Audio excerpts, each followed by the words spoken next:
Uh, Approximately a month before the war, I was sent over to Bataan along with about 20 other soldiers to train Philippine constabulary soldiers.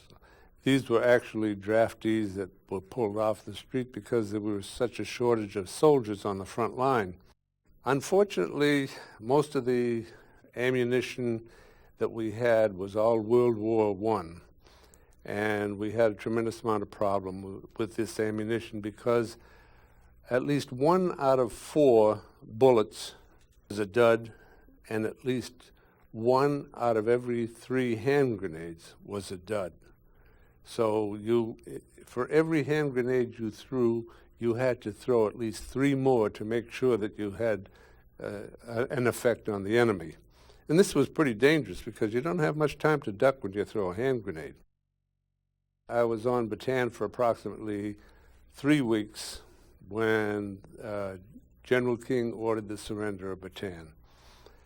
I, along with my battalion that I was attached to, was surrounded by the Japanese soldiers. They took all our arms, naturally, and then pushed us back out on the road near Mariveles. I was on the death march for 2 days and 3 nights.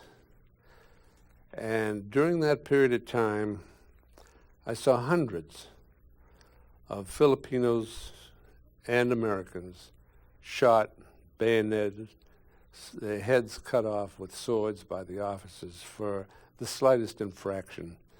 I knew I couldn't take this I wasn't going to last long myself. So during a rainstorm, there was a lot of lightning and thunder and a lot of noise. I dove off the side of the road and into the jungle and worked my way deeply as I could into the jungle and get away from the column. It took me approximately 4 days to work my way back to Mariveles. And I gathered up some wood and debris that was there, tied it together with anything I could find, and worked myself out into the bay and swam back to Corregidor. I would say that it took me a good 10 hours that I was in the water, not knowing at the time, but found out later that it was shark infested. But evidently I wasn't good enough to eat, and they weren't interested in me, thank goodness.